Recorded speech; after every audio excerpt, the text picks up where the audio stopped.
Assalamualaikum warahmatullahi wabarakatuh. Saya Noviandri Talha Anjani dengan NIM 2108622 dari Program Studi Perpustakaan dan Sains Informasi Fakultas Ilmu Pendidikan Universitas Pendidikan Indonesia. Dalam kesempatan yang berharga ini, saya ucapkan terima kasih sebagai wujud rasa syukur kepada Tuhan Yang Maha Esa atas segala keberkahan yang dilimpahkannya.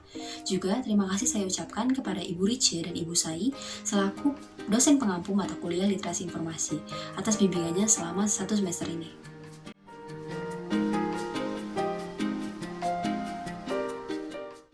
Sejak era pandemi, masyarakat Indonesia selalu dihantui oleh berbagai pemberitaan atau kabar yang tidak sepenuhnya benar. Sebagian besar informasi yang beredar di masyarakat dapat dikatakan tidak jelas sumbernya dari mana. Namun tak ayal, masih banyak masyarakat yang percaya. Tidak berhenti sampai di sana, di era pasca pandemi pun, informasi yang menyimpang masih menjadi permasalahan serius di Indonesia. Kita berpotensi besar untuk menjadi korban maupun pelaku dari penyebarannya. Lantas, bagaimana caranya agar hal tersebut tidak terjadi? Apa saja upaya yang dapat kita lakukan untuk menyelamatkan diri dari misinformasi dan disinformasi? Mari kita bahas. Sebetulnya, apa itu misinformasi dan disinformasi? Apakah keduanya sama? Nah, berdasarkan hasil tinjauan beberapa literatur yang relevan, saya menemukan bahwa misinformasi dengan disinformasi adalah kedua hal yang berbeda. Perbedaan utama pada kedua hal tersebut ada pada aspek tujuannya. Misinformasi ini tercipta secara tidak disengaja, sedangkan disinformasi adalah penyimpangan informasi yang sengaja diciptakan. Disinformasi secara umum diciptakan dengan sengaja sebagai informasi palsu dan untuk kepentingan beberapa pihak, yang tentunya merugikan pihak yang lainnya. Sedangkan misinformasi ini timbul ketika disinformasi terlalu banyak beredar di masyarakat. Nah, masyarakat yang menjadi pelaku penyebaran misinformasi biasanya tidak sadar atau bahkan tidak tahu bahwa informasi yang disebarkannya ini keliru atau misleading. Di Indonesia, tema atau konteks misinformasi dan disinformasi tidak hanya berputar di dunia politik saja, namun juga di dunia hiburan, pendidikan, hingga kesehatan. Misinformasi dan disinformasi pada dunia kesehatan sangat terlihat jelas khususnya di era pandemi ini. Dalam situasi kritis seperti pandemi, kebenaran informasi menjadi signifikan sebab ini berhubungan dengan solusi-solusi atas berbagai krisis yang terjadi. Hal ini menjadi alasan mengapa misinformasi dan disinformasi merupakan permasalahan yang harus diatasi baik itu oleh pemerintah maupun masyarakat. Namun jika dipikir secara logis, masalah ini dapat kita kendalikan. Semuanya dimulai dari diri kita sendiri. Nah, ada dua hal yang akan dibahas sebagai bentuk upaya demi menyelamatkan diri kita dari misinformasi dan disinformasi, sehingga kita tidak menjadi korban maupun pelaku penyebarannya. Yang pertama adalah dengan literasi informasi. Literasi informasi merupakan suatu kemampuan dalam mengidentifikasi kebutuhan informasi secara tepat, lalu menemukan sumber informasi yang relevan untuk kemudian digunakan secara efektif dan efisien. American Library Association atau ALA telah mengemukakan bahwa untuk dapat dikatakan melek informasi, seseorang ini harus mampu mengetahui kapan suatu informasi dibutuhkan dan juga mampu untuk menemukan, mengevaluasi, dan secara efektif menggunakan informasi yang dibutuhkan.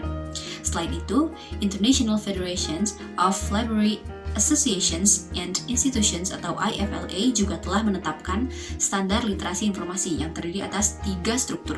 Yang pertama adalah akses atau mengakses informasi secara efektif dan efisien.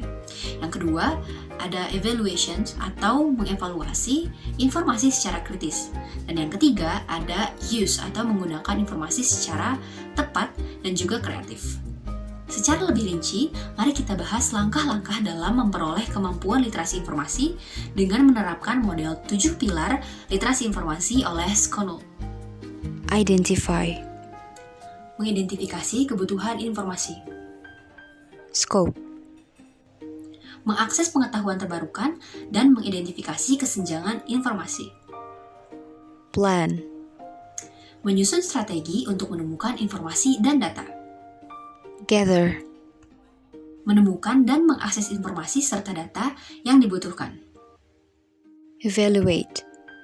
Meninjau atau mengulas proses penelitian, lalu mengevaluasi informasi dan data yang telah ditemukan.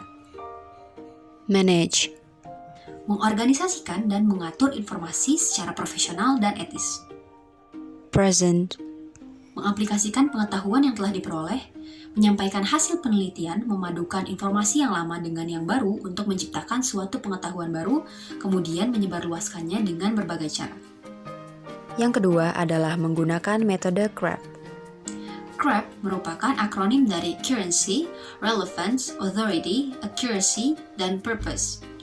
Metode CRAP dikembangkan oleh Sarah Blakeslee dan tim pustakawannya dari University of California, tepatnya di Chicago's Merriam Library. Dalam era di mana arus informasi semakin deras, kita harus mampu menilai sumber informasi yang baik serta berkualitas. Dan metode CRAP ini merupakan salah satu alat yang dapat digunakan. Kemutakhiran atau kebaruan. Sumber informasi yang andal adalah yang memuat informasi mutakhir. Hal-hal yang menentukan kemutakhiran suatu sumber informasi adalah kapan sumber informasi tersebut dibuat, lalu apakah kemutakhiran informasi penting bagi topik yang sedang dicari, dan apakah terdapat perbaruan atau revisi pada sumber informasi tersebut. Relevansi atau kesesuaian. Relevansi merupakan kesesuaian antara informasi yang didapatkan dengan informasi yang dibutuhkan. Indikator yang menentukan relevansi salah satunya adalah sumber informasi mampu menjawab pertanyaan-pertanyaan yang telah dirumuskan. Otoritas. Otoritas dapat mengidentifikasi pihak-pihak yang berada di balik sumber informasi yang kita temukan. Sumber informasi yang kredibel memuat informasi yang dapat dipertanggungjawabkan serta diverifikasi kebenarannya, serta ditulis oleh pihak-pihak yang memiliki kualifikasi di bidangnya masing-masing. Akurasi atau ketepatan. Kriteria akurasi sumber informasi adalah tidak memuat informasi yang keliru, telah melewati peer review, dan juga menyediakan informasi yang lengkap. Tujuan. Kita harus mengetahui mengapa suatu sumber informasi diciptakan dan mengapa juga penciptanya memutuskan untuk membagikannya. Dengan mengetahui tujuan dibuatnya suatu sumber informasi, kita dapat melihat apakah ada bias atau motif tertentu yang dapat memengaruhi bagaimana cara suatu sumber informasi disajikan.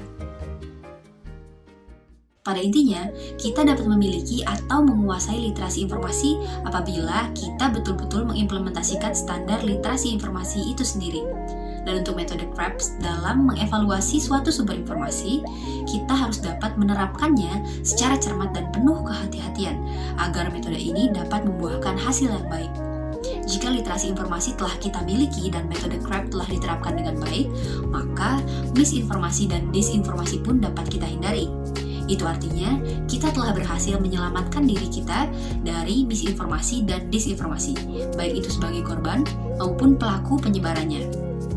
Sekiranya demikian yang dapat saya sampaikan mengenai cara menyelamatkan diri dari misinformasi dan disinformasi dengan literasi informasi dan metode CRAP. Semoga informasi yang telah saya sampaikan dapat membawa kebermanfaatan bagi kita semua. Terima kasih, sampai jumpa di lain waktu. Wassalamualaikum warahmatullahi wabarakatuh.